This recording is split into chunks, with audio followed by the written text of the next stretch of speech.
What's going on, Niner family? This is Peter Lucas. I have with me today, we got Brian Renick from 49er Webzone, and this is the Niner Fanatic Podcast.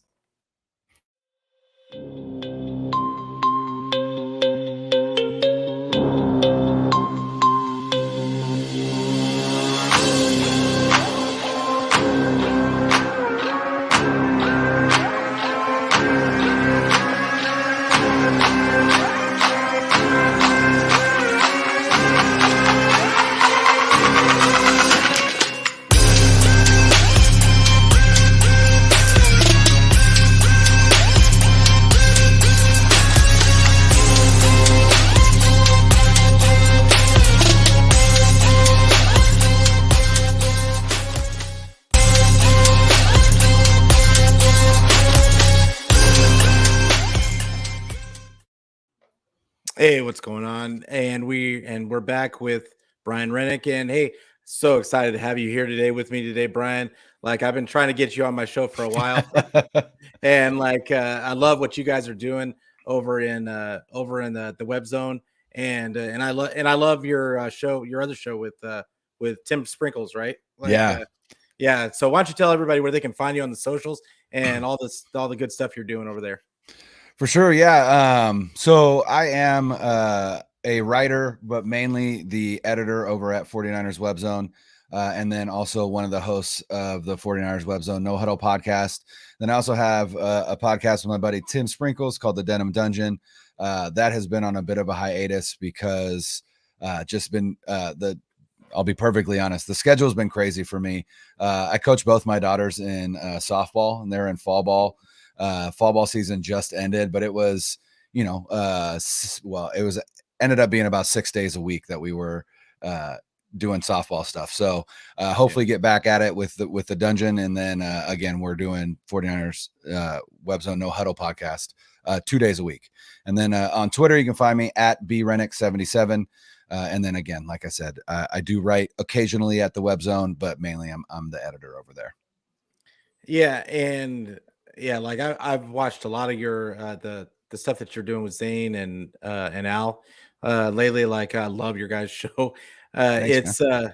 Yeah, it's good stuff, man. Like good content. So we have this terrible loss yesterday, and not such so much because it was terrible because we lost. It was much more how we lost, Right. and everybody on the socials are just going crazy. Nobody seems to know what the problem is. They want to fire everybody, burn the house to the ground, like as per 49er Twitter fashion. And it's but what do you think? What do you think was was there anything specific to blame in this loss, or is there really kind of a larger issue at play? I mean, ultimately, I think there's a larger issue at play, but just specifically this game, you got to hang this one on the defense. They gave up 44 to the Chiefs. It's the most points that a D'Amico Ryans led defense has given up so far in his arguably short career. Right? It's been one full season, plus we're in through week 7 now. So you got to hang this one on the defense. You can't give up 44 and expect to win, right? And and they're outside of the first 2 drives that the Chiefs had, in which we got that turnover. They did whatever they wanted. They did whatever the hell they wanted the entire game, and it just really felt like I was listening to the Ringer NFL show earlier today, and Ben Solak basically said it just seems like Andy Reid went back to 2016, 2017. It was like, what do we need to do to beat a team that has a stellar 4-man pass rush? Well, you saw it, right? Lots of screens, lots of jet sweeps, bubble screens. He just basically hit every button that that you can do against a defense like the 49ers, and they were not ready for it. For whatever reason, they were unprepared for what they saw from Kansas City. And hey, those things are going to happen. But the larger issue at hand is that you cannot rely on a defense to pitch 14, 17, 20 points week in and week out, right? Not in this NFL. This NFL is not designed for defenses to be produce what the 49ers defense produced over the first really 6 weeks of the season. Because up until that point, the most that they had given up is 21 points to the Falcons, right? Yeah. Which was an offense that had scored more than that on average. So they even held the Falcons to a lower output than they normally did. But there comes a time when you're going to need your offense to win a shootout. And the larger issue at hand is that this offense is not anywhere near prepared to win a shootout. And you could say that that's just the function of Kyle Shanahan's offense. It's a run first offense. So it's not made to come from behind. But all you have to do is look back at 2019 at the games like the game against the Saints or the game against the Cardinals on Halloween. And you could see this offense winning a shootout. And so I don't know specifically what's up, Melissa? I don't know specifically what the issue is currently outside of the quarterback. But even then, up until yesterday, Jimmy Garoppolo's arguably been playing some of his best football as a 49er. So that's where it's like, okay, so there are plenty of people who want to put all the blame on Jimmy Garoppolo, and hey, fine, do that. But ultimately you got to start looking at the guy who is in charge, and that's Kyle Shanahan. Yeah. And that's the way I look at it. Also, like, I mean, you had a lot of my same points. It's just, I mean, realistically speaking, I've been saying this probably since 2-3 weeks ago, that like this defense, really just kind of shutting everybody down was not sustainable. It was not going to happen all season long. And the offense just did not look competent. And honestly, it's not Jimmy that makes it look that way. In my opinion, it's that you just mentioned Andy Reid going and looking at what can beat a just rushing forward defense. And I feel like Kyle doesn't do things like that. And when I say that, I mean, he doesn't run his offense to beat the other team. It doesn't seem like to me. It just he doesn't take advantage of matchup issues, and he just runs his stuff, and he does get guys open. We're not going to even question that. But we all see it all the time on the tape. But the reality is it doesn't matter if your guys aren't executing well, because they're going to be open. Jimmy's not going to see them, or a penalty is going to take him back 10 yards and completely negate the play, or the wide receiver drops it, or Jimmy just, like I said, misses him altogether. And it's all those things add up to just it looks like a car wreck, like of an offense. It really looks bad. And this is Shanahan is a guy that is supposed to be, he's been labeled already the offensive genius. Mm-hmm. I expect points. Right. If you're it doesn't matter. It doesn't matter that you don't have the greatest quarterback in the world. You've got so many weapons on this team. And now you just added CMC. And we mentioned that it's a run first offense, right? But somehow we're not running the ball. Last 2 games, we've had a perfect opportunity to run the ball. They've been killing teams on the ground, but they won't commit. They will not commit, and they go back to the screens, go back to running the ball with Debo, when it's not necessary. And there's just a lot that's going on in this offense. But I agree with you that the defense laid an egg in this one. But I think that it was only a matter of time. It was only a matter of time, because look at all the injuries and people. I heard somebody say that there was only like 3 starters out. Okay, well, look at the starters. The middle of your defensive line. The two, Eric Armstead is a leader on this team. Kinlaw was poised to have a breakout season this season. Then you've got your cornerback 2 in Emmanuel Mosley going down, who, by the way, they depend, and we saw a lot of it this last weekend. They depend on their corners to help them in run support. Yeah. So it's it's not just you're losing your cornerback too. It's the guys that are backing them up. All of a sudden, they can't play that press man on the outside with those Right. with Ambry Thomas and with Womack and Lenore. They can't do that Mhm. because they're going to get killed. Yeah. So now you're all of a sudden you're playing off ball, and you're just like you were talking about. We were talking about earlier. Shanny kind of guessing. Like I think D'Amico was guessing at some point yesterday. He was just kind of trying to guess what was going on. But Yeah. I think the larger issue is this. I think this team just doesn't have an identity, and I think a lot of us have been talking about it for weeks now, Mhm. and that's to me that's a larger issue than just this loss and just how they looked. But what do you think this team is missing? Like, is there anything that you see out there that could help this team get on track? No, I agree with you. I do think that they're missing their identity or not leaning into their identity, right? And you Exactly. talk about how do you determine what a team's identity is? Well, you really just got to look at their roster construction, right? Their play calling, all of that. And this roster is constructed and Shanahan's offense is designed to be a run first offense, right? Mm-hmm. And so their identity should be, hey, we run the ball, effectively, and and then we limit explosive plays on the defensive side of the ball. That has been their philosophy since Shanahan got there. And while the defense has lived up to that up until this point,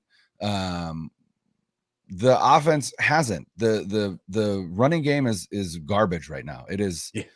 it is not good, but there are glimpses of it, right? And Yeah. even yesterday, today's Monday. Man, it's been a long Monday.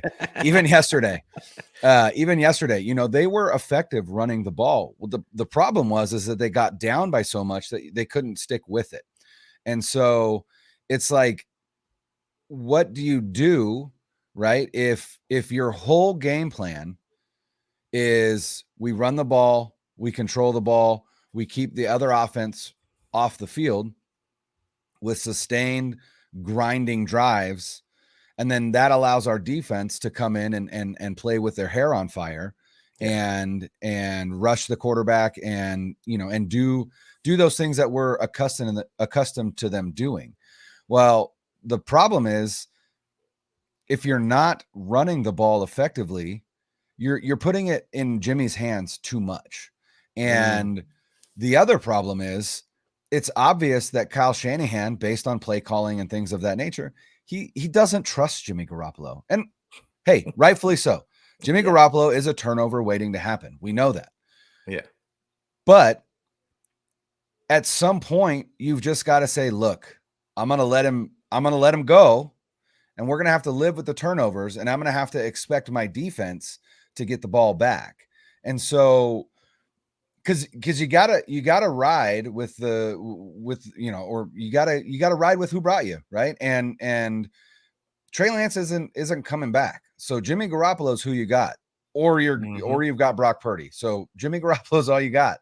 So I mean, you just have to let him go. You got to take the leash off a little bit and just and let him do what he can do. And there's going to be people that argue, well, but Jimmy Garoppolo is not good enough to do that. But he's also not good enough to do what you're Yeah. doing right now because you're Yeah, you losing. don't have a choice. Right. So it's like, what other choice do you have? You Mhm. know, and I feel like there have been some more plays that he's dialed up, more downfield plays, even with Jimmy in there. And he's hit some of them. He hasn't hit a lot of them. Danny Gray was in yesterday, which was awesome to see. And what happened with Danny Gray? Well, he had one opportunity, and And then he was gone. shockingly, he was underthrown. But you're right. The identity is not there. And while I still think that they gave up a lot for Christian McCaffrey is a game changer, and I am very excited to see him next week against the Rams with a week of practice and a week of game planning. What can he do to help really jumpstart this run game? Because you saw yesterday, prior to the second half, when he just got a bunch of runs up the gut that went nowhere, he was a difference maker.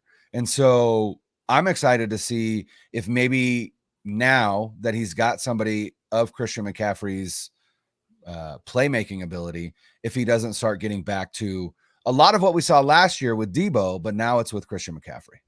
Yeah, no, it's funny because it seems like every week we see a glimpse of something in this offense. Now this week it was Christian McCaffrey and the trade there, and we're all expecting to see, what well, like something different from Kyle. And then, but the week before that, it was, oh, Jimmy played well. Like, and they threw down the field a couple times. Oh, I wonder what we'll see, if we'll see that again next week.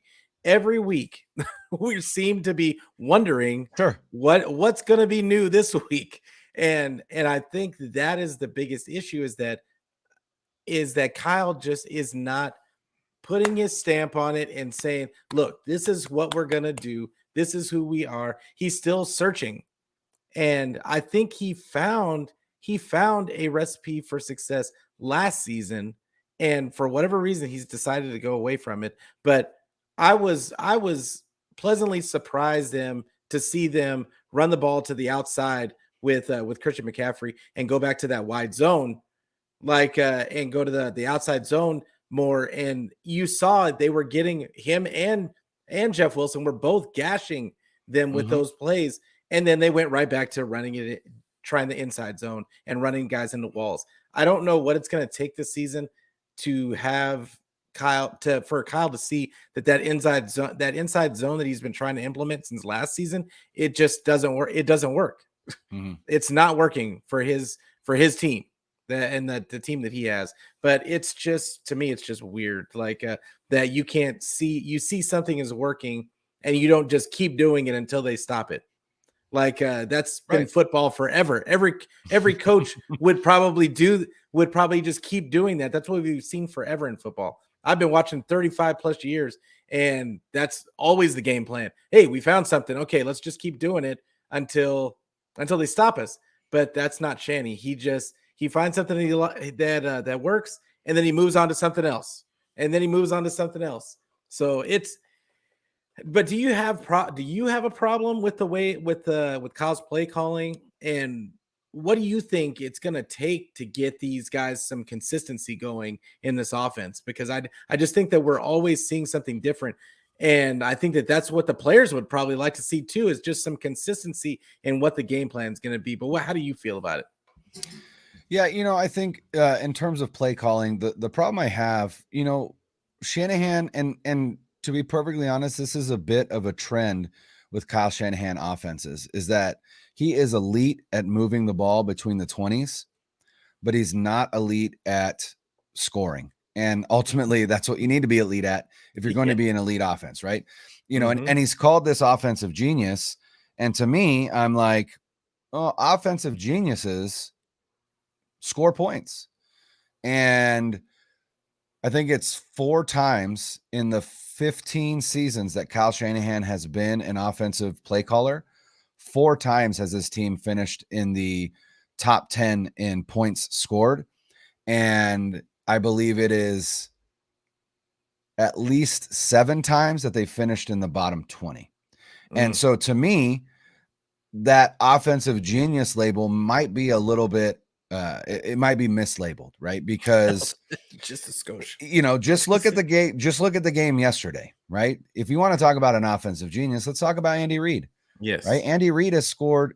Andy Reid consistently has offenses in the top 10 in scoring consistently over the course of his 20 plus seasons as a play caller. And so, and you look at like Bill Belichick, who's a defensive play calling genius, and consistently over the course of his career, he has top 10 scoring defenses, right? That consistency is where you get the label, right? Not just because you can draw up cool plays. And you're right. There are more often than not in every route or every pass play that Shanahan calls, invariably there is somebody who is wide the hell open, right? That is part of why he earned that moniker as a genius.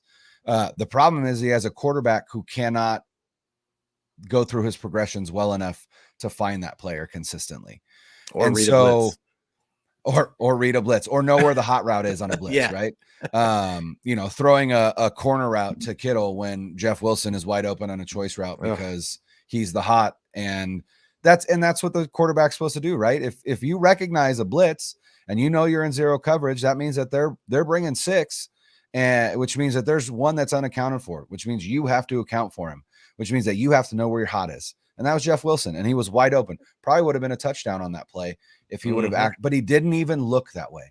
And I think part of Jimmy's problem is he commits to where he's going prior to the snap of the ball. He has zero ability to adapt or adjust. And honestly, sometimes it feels like his play caller has the same problem.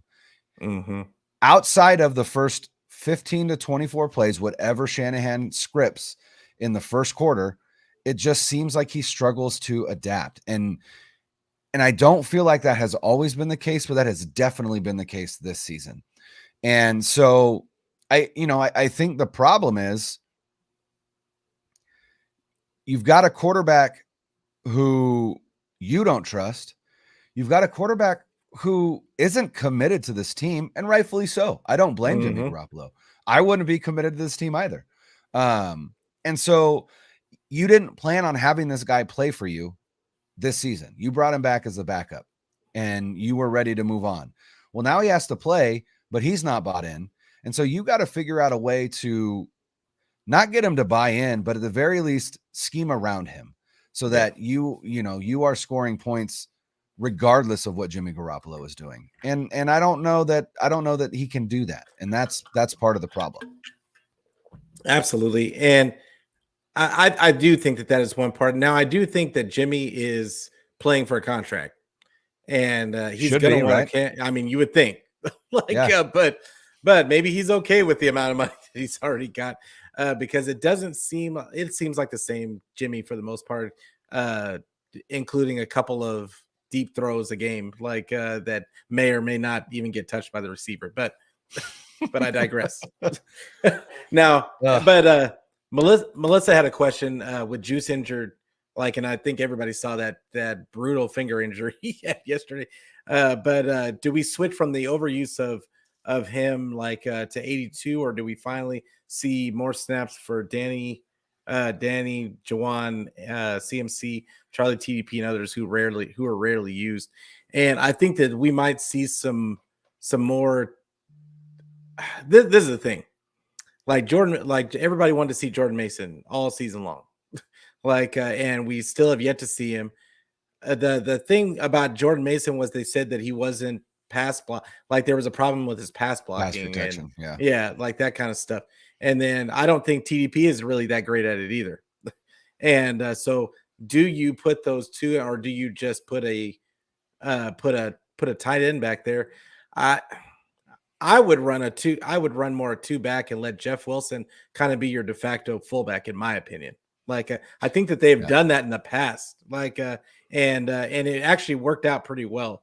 But the one thing about Jeff Wilson is he's so physical. Sometimes he gets hurt. And thank God, I don't want to speak that into existence, but thankfully this year he's been really a workhorse for this offense, and he's been one consistent. And I dogged on him before. I was like, why are we putting this big ball to mid out there all the time? But I mean, the reality is he's giving, at least you know what to expect. But sure. But yeah, I would venture to say that we're probably going to see more two back like that, like with Jeff Wilson in more of that juice role. How do you feel about it? Well, I mean, you also got to look at it this way. Again, it is a finger injury, which obviously, is not great, especially if you're talking about Juice as a receiving threat. But I also don't see any reason why he couldn't play with the club on his hand as a lead blocker. So that'll be interesting to see. And Juice hasn't been involved in the passing game very much this season anyway. And so I don't know. It'll be interesting because ultimately, if you choose to play him, you're really telegraphing what you're doing, right? Because if he's out there, part of why Shanahan likes having a fullback is it keeps defenses in their base personnel And part of the reason why he likes having Kyle Juszczyk as a fullback is because he can send Juszczyk out in a route if he so chooses. And so if he's playing with a club on his hand, then obviously you're kind of telegraphing this guy's not going out on a route. So, we can safely assume that, he's either staying in to protect or, this is going to be a run play, whatever the case may be. So you may telegraph too much. And so in that regard, you may see, they've put Dwelly back there in the past as a replacement for Juice. And you might see that again, just so that again, it keeps kind of that threat of the fullback being able to catch passes out of the backfield. I would like to see more 2-back sets. I think it would add a different element to the offense, especially in the red zone. And what I would really love to see, and especially in the red zone, is more 2-back sets where it's CMC and Debo in the backfield. I mean, just imagine what kind of hell Shanahan can put a defense in if you've got CMC and Debo in the backfield, you've got Kittle in at tight end, you've got Ayuk and you've got Jennings. Like the number of the amount of playmakers you can get on the field at the same time if you put two running backs back there as opposed to a running back and a fullback is incredible with this roster. And so I think that's what you're going to see. But it'll be interesting to see what they talk about when it comes to Juice's injury and how much time he may miss, or if he'll miss any time. Because again, as much as I like Ross Dwelly, he's a local guy for me. He's from the Sacramento area. He's not the same blocker that Juice is. And so I don't know if they'll put him back there or not. Yeah, absolutely. Like, I really don't want to see Ross Dwelly having to block. I just don't want to see it. Like, it's that's not his strength. I wish they would get him out there instead of Charlie Warner on passing downs. But hey, maybe that's just. But I don't want to set ourselves up for disappointment. Like, we talk about these 2-back sets and look at all the things we can do that Kyle is never going to do. Like, it's also just true. Also likely true. Yes, that's fair. But with being fair to Jimmy, what grade do you give him for yesterday? Does it even matter? Like, and my last question would be, what does he have against throwing the ball away?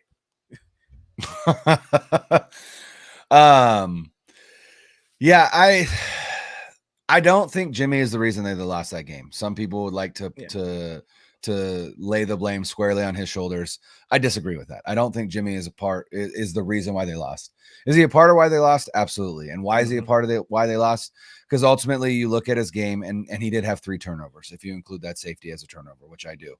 And so ultimately, I would say like a C-, right? Because he threw for 303 yards. He had 2 touchdowns, 1 interception, a fumble lost, and that safety. And so did he play well enough to win? Probably not. Did he play well enough to keep the game close if it weren't for the defense? Absolutely. I would argue that. So, I'm not going to give him a failing grade, but he did ultimately have more turnovers than touchdowns, which is never going to be a winning recipe. And so, a solid 70%, right? A C-, maybe a D+. But as far as what does he have against throwing the ball away, I don't know. It's Jimmy. I think Jimmy Garoppolo has a gunslinger mentality with a pea shooter of an arm, right? It's like you can have that mentality and that's great, but you don't have the arm talent to have that mentality. So you've got to figure out how to live to see another down. And, that safety, Trent Williams got his ass whipped on that. Like, yes, he did. Straight up, just got his ass whipped. And you don't expect that typically. And so, I'm still going to lay blame on Jimmy Garoppolo because you've got to have the awareness to just get rid of the ball, like you said. But at least he didn't step out of the back of the end zone this time. Like that one is squarely on Jimmy Garoppolo's shoulders. This safety, you still got to lay blame at him, but also Trent Williams has a large share of the blame because that was just an ass whipping. So, Yeah, and Melissa said he also took critical sacks instead of taking care not to lose yardage. 100%. Yeah. They had 5 sacks yesterday against a team. That defense is not good. That Chiefs defense is not It good. wasn't. And that was the other thing. That's the other thing that is so befuddling in terms of like what happened to this offense. This Chiefs defense came into the game it ranked, I think, 25th in DVOA. Yeah. At best. It might have been 28th. I can't remember exactly, but it's not a good Yeah. defense. And No, so they're to not only good. put up 23 points against them, it's just it's just an overall failure from the entire offense. And the special teams wasn't good either. They literally the 49ers got out coached in all 3 phases of the game by Andy Reid, Steve Spagnuolo, and Dave Taub, the special teams coordinator. And the other thing is they spent a lot of this offseason and some resources this offseason to upgrade the special teams. And so far, they've gone backwards in DVOA, which is just maddening in and of itself. It's impossible. It feels like it's impossible because we were 31st last season. No, we were not that bad. I believe we were 25th last season. I think right now we are 28th. Okay, I know we were pretty far down the totem pole. I thought, I remembered hearing that Green Bay was like the only team that was worse than us, but yeah, it's it really just like we talked about earlier about Andy Reid and him being an actual genius, offensive genius. But the reason why he's called a genius is different from the reason why Kyle is called a genius. Kyle is called a genius because of his play designs and and that he's got all the razzle dazzle and all the eye candy and all that kind of stuff. But Andy Reid is an offensive genius because his teams execute. They execute points and they score points. But why do they score points? They score points because he just hammers the ball at your weak spot until you give. That's what he does. He takes advantage of those matchup issues. It's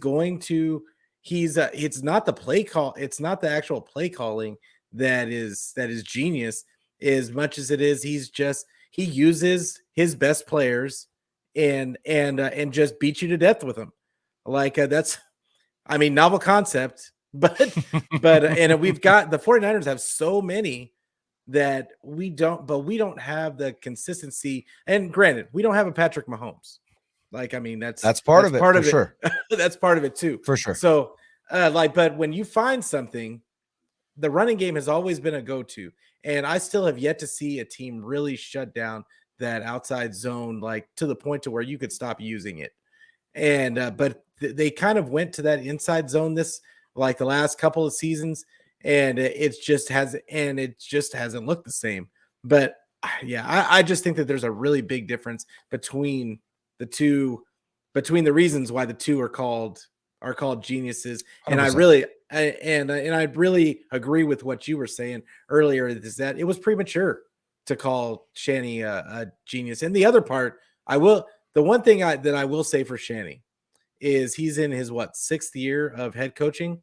Yeah, Andy Reid's been coaching for 30 years plus now, or 20. Yeah, as a head coach, 20 plus. Yeah. So 20 plus as a head coach.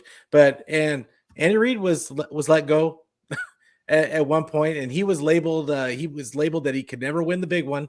And in the Eagles, he got to 5 NFC Championship games for the Eagles and just couldn't get over the hump.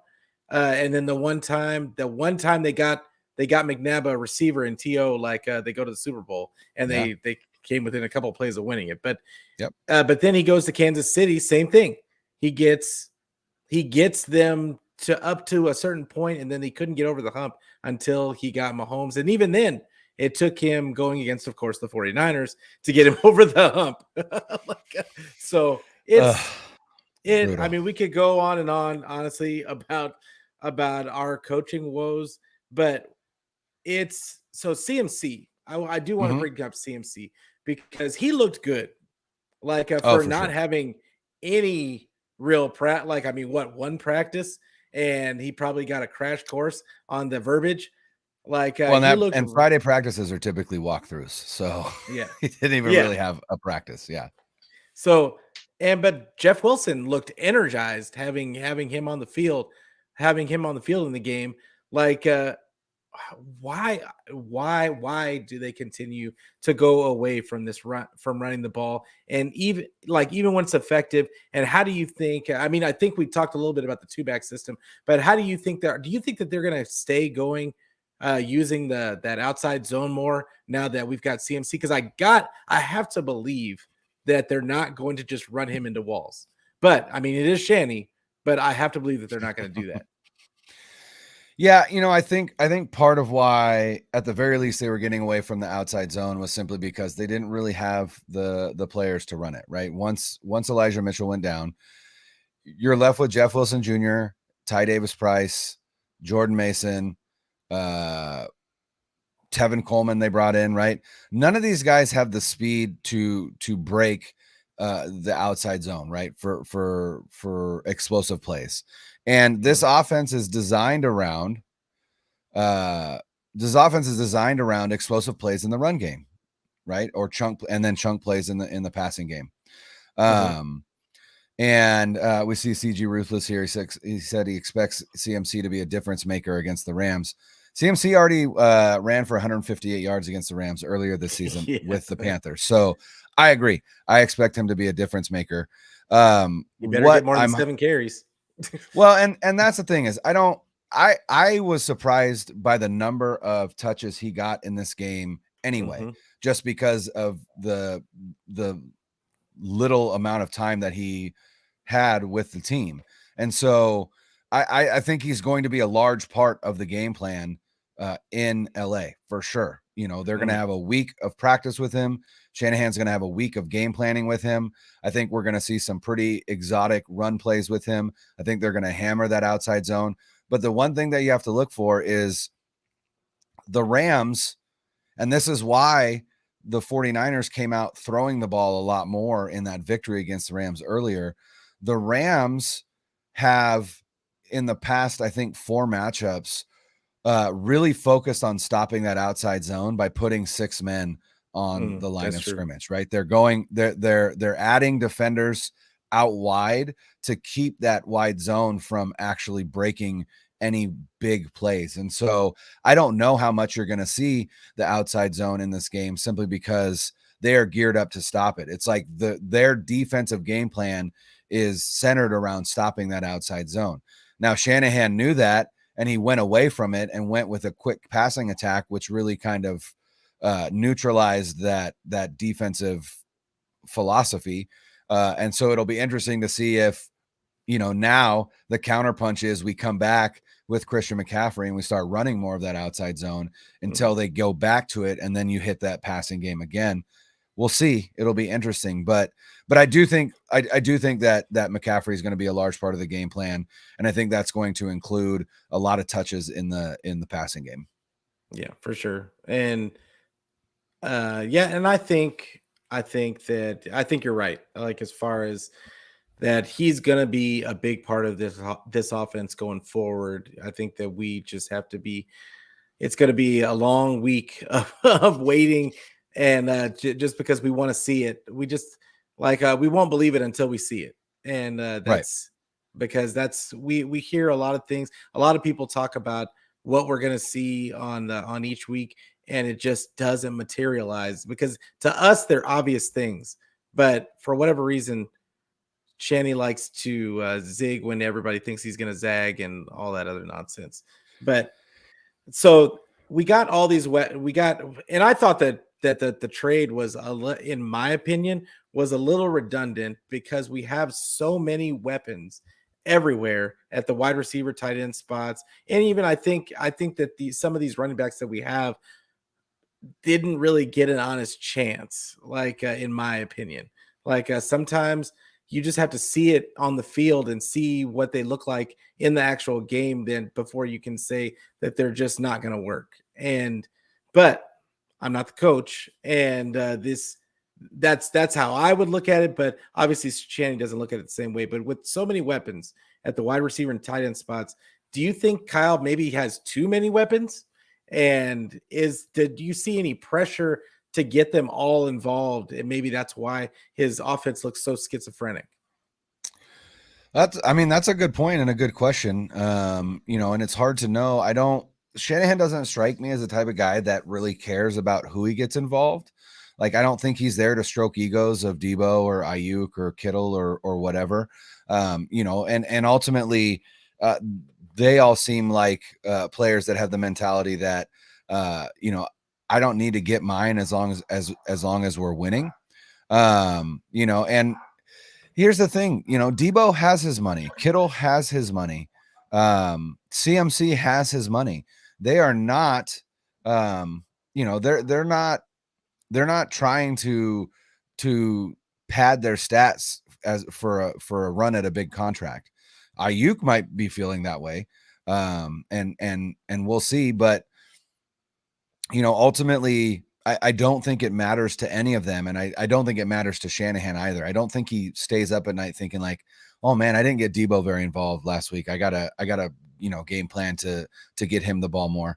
I think he's more than willing to give the ball to whoever's going to give him the best chance to win. And so, and I think the nice thing is the more weapons you have, the more you can really game plan around a defense's weakness, right? And so, what do the Rams have? Do the Rams have excellent cover corners? Well, they've got Ramsey, right, and they move him all around.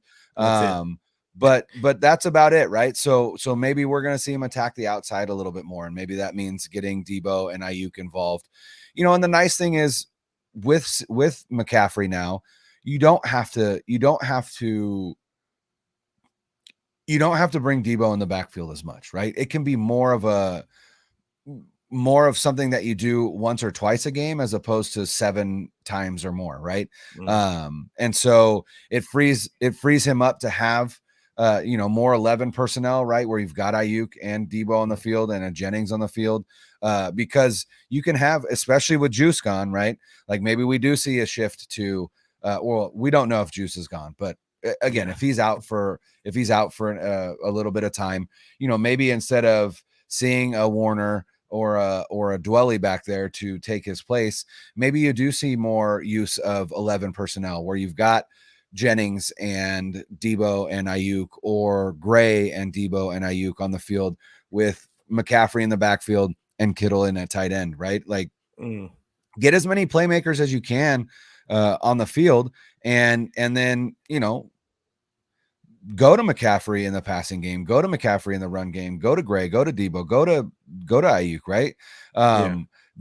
I don't know that teams would expect a lot of 11 personnel from Kyle Shanahan because he doesn't do it very often. Maybe this is how he adapts. Maybe he goes.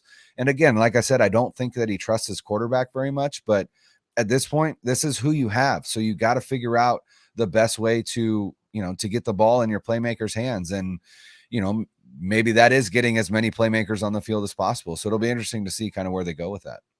Yeah. I agree. Like I don't have a lot of, at this point, I don't have a lot of faith that Kyle is going to just all of a sudden get the ball in certain players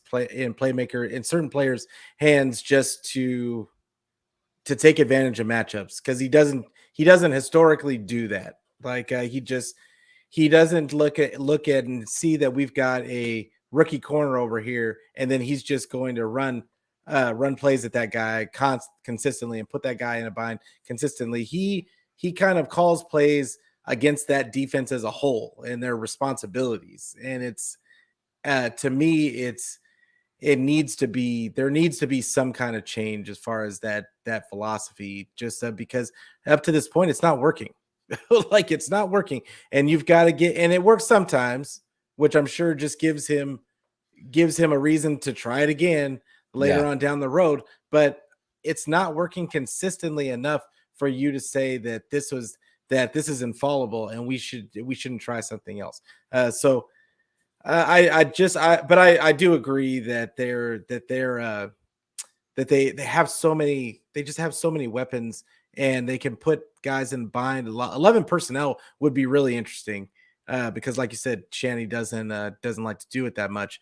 But I don't know. We'll see. I guess that's something that I'm going to be looking for this next game. And And one thing that one of the guys brought up a lot on my last week's show was, Mhm. why do we never see hurry up ever? Right? That would be something to Yeah. get guys in a rhythm, get guys some easy touches, put the defense on their heels a little bit.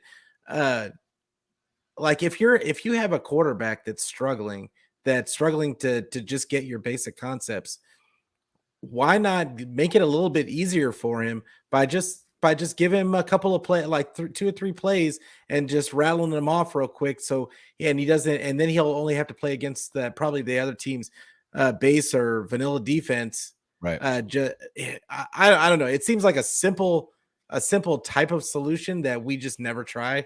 And but how do you feel, what do you Here feel about that, why they don't do that? so here's my best guess. Right? What do we know about Jimmy Garoppolo?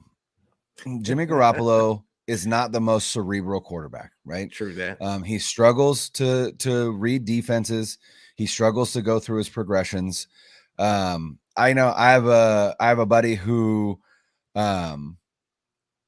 has a relationship with Rich Scangarello, and he was told by Rich Scangarello that Jimmy Garoppolo is one of the least intelligent quarterbacks that he has ever worked with.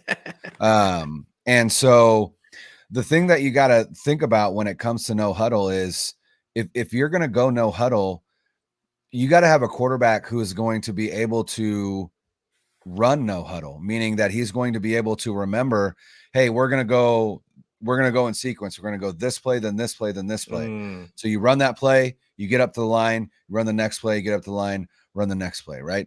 I don't know that Jimmy Garoppolo has the capacity to do that. And not only that, but these Shanahan play calls are famously verbose, right? They are like 12 words long, which, tells everybody what they're doing, including protection, but that's a lot, right? Which is why Jimmy Garoppolo has the wristband, right? And so does Trey Lance, because Trey Lance is a 23-year-old rookie, not an 8-year vet, but regardless. And so I think that's my best guess as to why they don't really run it, is because I don't know that Shanahan trusts that Jimmy Garoppolo could run it. And I think that's the biggest issue. Do you think that, like, because we mentioned the verboseness, if that's a Mhm. word, like of Shanny's terminology, what do you think that that's a problem? Like, what is maybe he could try and simplify it a little bit, because maybe everybody's being told exactly what they're supposed to do on every given play. Like, maybe that's just too much, and they give him some basic concepts that everybody just understands. Do I think he could? I absolutely think he could. Do I think he will? No. And I Yeah. think that, and the reason being is because Kyle Shanahan's a control freak. Like that, Yeah. that is really what he is, which is why, he scripts the first 24 plays and then he scripts the first 12 coming out of halftime. And it's all about control, and the thing is Shanahan treats his quarterbacks like he's playing Madden, right? It's like, here's the play that I want you to run, and here is where I want you to go with the ball, right? Yeah. If we run this play and it's executed correctly, here's where the open receiver is going to be. Yeah. Is that typically true? 100%, right? Like that's because that's where he gets the genius label.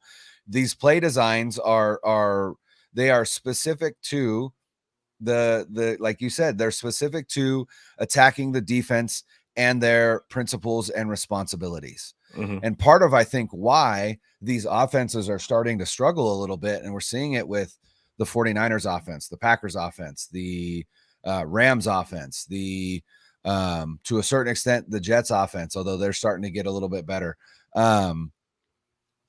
They defenses are starting to play with the protection rules for these offenses, specifically in disguising blitzes and disguising rushers, disguising who's coming and who's not coming, right? Because ultimately, part of the whole reason why Kyle Shanahan's offense is the way that it is and why people call it kind of a quarterback proof offense is it takes all of the responsibility off of the quarterback in terms of calling protections and recognizing blitzers, and puts it on the offensive line, and more specifically than that, the center. And so teams are starting to play with that, and they're starting to do a lot of disguised blitzes, right? Where it looks like one rusher is coming, and then all of a sudden that rusher isn't coming and he's dropping into coverage and another rusher is coming. But because the center has called that protection and pointed out, hey, there's the mic, resetting that protection, and then all of a sudden that person no longer is the mic, right? That's where you get a lot of free rushers, especially against these Shanahan type offenses. And so, I think do I think that he could dumb it down? Essentially, I do. Do I think that he'd be willing to do it? Probably not. And that's just ego and stubbornness. Yeah, that's my label for him, for it at least. Like, it's just I feel like if you're just going to keep banging your head up against the wall, then you kind of deserve the criticism, like, when it comes. Sure. But it's so. But let's move on to the O line. Like, and they kind of had a rough day. Like, they had been, in my estimation, like, up to this point, it looked like they were building consistency, like, a little bit more every week. But do you think Trent Williams came back too soon? Like, and is McGlinchey need to be out there at all? I think probably Williams and McGlinchey both came back too soon. Let's not forget McGlinchey had that calf injury in the game against the Falcons. And when it comes to the tackles, because that was the problem against the Chiefs. Aaron Banks had another clean sheet. Aaron Banks has been incredible. Left guard Aaron Banks has been absolutely just a straight up stud. I'm still apologizing to him.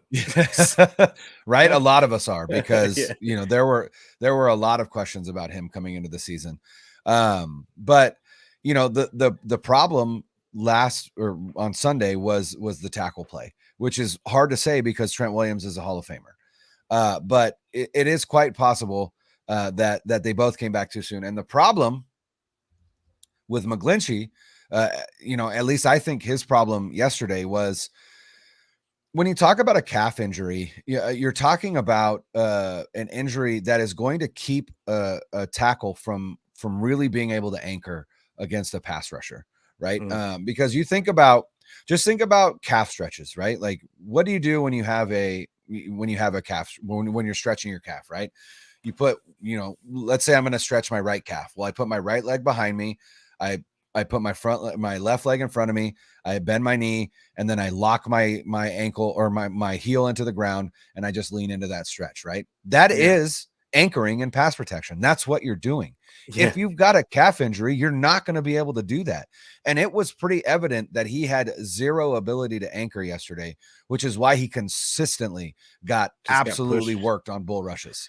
Absolutely worked. There was the sack by Chris Jones, where Chris Jones ended up lining up outside against him. And Chris Jones just literally manhandled him all the way into Jimmy Garoppolo. And then there was another example of one where Garoppolo got the pass off, but McGlinchey absolutely gets bullied. And then he ends up on his back. But to be fair, he ended up on his back because he ended up tripping over Brunskill's right leg, as Brunskill was in his pass blocking set as well. So, you can't blame him for that. But yeah, I do think that McGlinchey probably tried to gut that out, and in all honesty, had no business being out there. Because I do think there are times where McGlinchey gets a bad rap, because you know what? He was drafted because he's an elite run blocker at tackle. And this is a run first team. So I get why they liked him. And also, I think he gets a bad rap because a lot of his most egregious most egregious pass sets are just at inopportune times where, he ends up giving up a sack at a really bad time. And so we just focus on that. But, I think he's average in pass protection, and I think that he's elite in run blocking. But I also think that at least last week, he probably shouldn't have been on the field, and after the second time that he just got absolutely manhandled, they probably should have put Jalen Moore in and at least see what he could have done, or shift Daniel Brunskill over to right tackle and put Spencer Burford back in at right guard. Right, like there are things that they could have done and they didn't, and so it'll be interesting to see this week what his practice reports look like, if he's in the game against the Rams. I don't know, but I do think I don't know if McGlinchey's going to get another contract from the 49ers. I don't know that he's earned one. If he has earned one, it's not a big money contract, but yeah, the tackles were the problem last week, and you don't really expect that. Sometimes you expect McGlinchey to have a problem, but never Trent Williams. And Trent Williams got his ass kicked quite a bit. I mean, over and over again. It was really, I've never, like you said, I've never seen Trent get manhandled like that, which begs the question to me that I just don't think he was ready to come back. I don't think that Bosa was ready to come back either. I definitely don't think Mooney Ward was ready to come back. In my opinion, Jimmy Ward probably shouldn't have been out there with that because he as a corner, you kind of have to be able to get your hands on. And you saw it over and over again in the game yesterday that guys were just running away from him because he couldn't grab him. So it's just there's just a lot there. I thought that they were rushing guys back to try and get to see if they could get a win against the Chiefs. And like when that, in my estimation, if you were going to do that, you would have done that against a weaker team. You would have done that against a weaker team, and then rest your guys for the Chiefs game, knowing that they're probably not going to be at their best. And but once again, we're second guessing Kyle, and Kyle doesn't care. So he does not. It is what it is. but yeah, I think that this offensive line, I honestly, if they would have left Trent Williams out and left what's his name Moore back on the left side, he might have been better than Trent Williams yesterday, because he as much as he had been struggling early on, I felt like he was starting to build a rhythm, at least in the running game. And like the passing game, it was kind of hit or miss, but for the most part, it was better than Trent looked yesterday. And so I just really think that they need to make a decision as far as that kind of stuff goes. And Jalen Moore probably needs to start on one of those sides. But McGlinchey, like you said, it's just unfortunate that every time the camera's on him that he makes a big goof. Like it's right. It just seems like every single time. The biggest play of the game, and McGlinchey falls back and like just completely falls down or something ridiculous. Like so ends up on the ground. But the defense, so let's move on to the defense. The defense got destroyed. Like we talked about that. They got destroyed yesterday. Do you think it was too many injuries and guys just playing hurt, or was it like D'Amico's play calling? Because I think it was a little bit of both. But what do you feel about it? Yeah, I think ultimately it's missing important pieces. I think honestly, I think losing Emmanuel Moseley is a gigantic blow to this defense. Huge. I think Emmanuel Moseley is one of the most underrated corners in this league. I think that he was having his best season to date. He is a lockdown corner. It allowed both he and Ward. It allowed them to really play a lot of man, which really frees up guys like Talanoa Hufanga to kind of make plays all over the field. And without Moseley and with a hobbled Ward, I don't know that there was enough out there to stop the best offense in the NFL. The Chiefs came in with the highest. They were averaging 29 points a game, which was number one in the NFL. So they were always going to have a struggle to stop this team. And while I didn't expect them to give up 44, I did expect them to give up a lot of points. Mm-hmm. And that's when it was going to have to fall back on the offense to try and keep pace. And they weren't able to do that.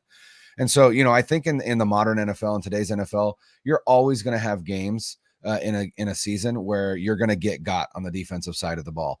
It's just the way that the NFL is designed now. It's designed to be a passing league. It's designed to be a league that favors offense. And so you have to expect games like this, especially against teams like the Chiefs or the Bills or whatever the case may be. And that's when it comes, like I said, it comes to the offensive side to be able to catch up. But, ultimately I think, and I think Nick Bosa, those two back-to-back neutral zone infractions early in the game, I think they got him out of rhythm. They got him in it. I think he got in his head a little bit. And I think ultimately, it kind of took him out of the game. And, he did have the one sack, which was awesome. He absolutely abused Andrew Wiley, their right tackle, and got that sack. And honestly, that felt like a little bit of a momentum shift. You're like, all right, like, okay. Because it was 28-23, right? You're like, okay, we're still in this. It's 28-23. We're down 5. All of a sudden, Nick Bosa gets this massive 10-yard sack on Mahomes at 2nd and 20, and then they hit the bomb to Marquez Valdes-Scantling, and you're like, oh, okay. Yeah. And Mooney Ward got exposed on that, and that's where it's that play that made me think, hey, you know what? He's probably not fully healthy, and so. It just, like I said, there are just going to be games where that happens, and this just happened to be the game. But, I think that D'Amico will learn from this. I think if by miracle we get to face the Chiefs again, that means that it is a Super Bowl appearance. I think he'd have a different game plan, but I'm not worried about the defense. I'm not worried about D'Amico Ryans. I just think this was a game that, they just got, and that's going to happen. And it'll be interesting to see how they bounce back against the Rams. Yeah, I do not buy into. I heard a whole bunch of things on Twitter today about how overrated D'Amico Ryans is, and I was after one game. After one game, really, because I don't know if you could point to another game where he just got like like you were saying. It's crazy, the overreaction to one game of giving up, of like having a bad game. And he's a young coordinator also. Like people just have to, I feel like people just need to back off and and let him take his you're going to take your lumps from time to time, and it's do you learn from it, and do you get better the next time? That's what I'll be looking to see from him. I think D'Amico is an outstanding coach, and I think that we're going to see something. He's going to scheme. I think he's going to do what he did last year when we had a bunch of injuries in the secondary, and he's going to scheme around it. There was no reason why we were able to keep Devontae Adams from blowing us up in the game in the playoffs last season. There was no reason with Ambry Thomas and Josh Norman as our starting corners. There was no one. There was no way that that we should have kept the Cowboys to what we did, with those corners. And it's just, it baffles me, like how you could call the man overrated. The guy has a whole bunch of injuries, like from leaders on this team, that he doesn't have on the field. And it's a pretty young group. So other than Bosa, but and Warner, of course, but yeah, like even Greenlaw went down in this game. Mooney was obviously he kept grabbing at his groin, pause, but but it was still, it still felt like they were in it up until the fourth quarter. I think that they were doing just enough until that point, and then the floodgates just opened, and it was just too much. But yeah, I think D'Amico is an exceptional coach, and I hope that people are willing to give him a little bit of leeway on this one, because the man has shown us nothing but good up until this point. But do you think D'Amico's play calling is getting a little bit too predictable? Oh, that's a good question. I don't think so. No, I don't think so. I think again, I think the biggest issue was just trying to figure out, like, we lost our premier second corner, right, which allowed us to do a lot of things. And so now I've got to switch gears, and it might take a couple weeks to kind of switch those gears and figure out. And not only that, but my other starting corner is hobbled, and he's gutting it out, but he's not the same player right now. And so it's just a matter of getting back to health. Getting Armstead back, right? Armstead is 100% the kind of the straw that stirs the drink when it comes to their run defense.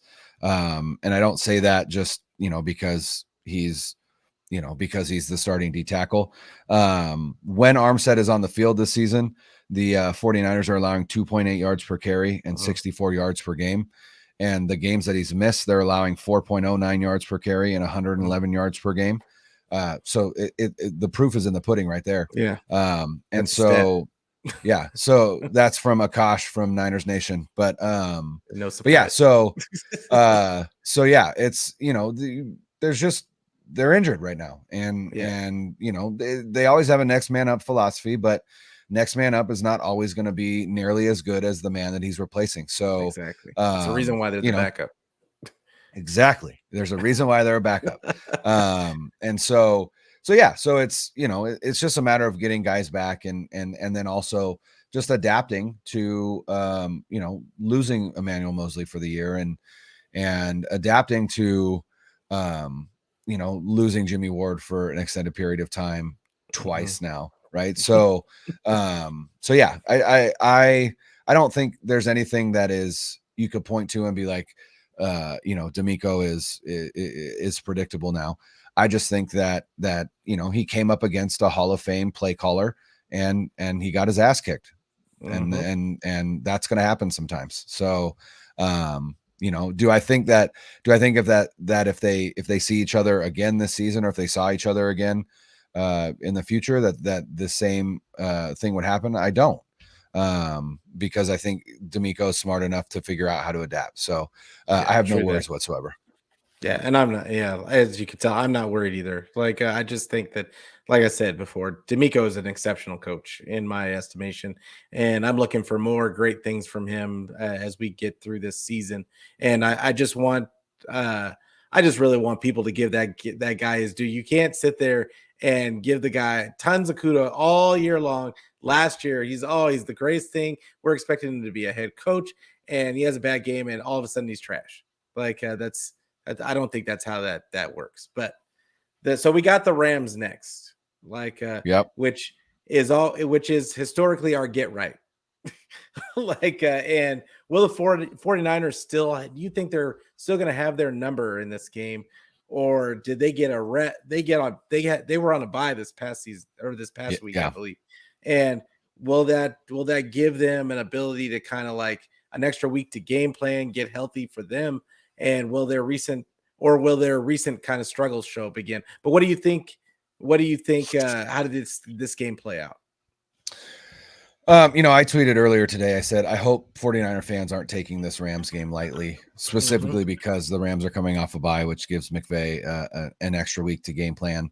I guarantee this team is hungry to beat the 49ers. I know that they beat them in the NFC Championship game, and that's far more bragging rights. But, we're talking about a losing streak in the regular season that dates back to 2019, I believe. So it's pretty brutal for them.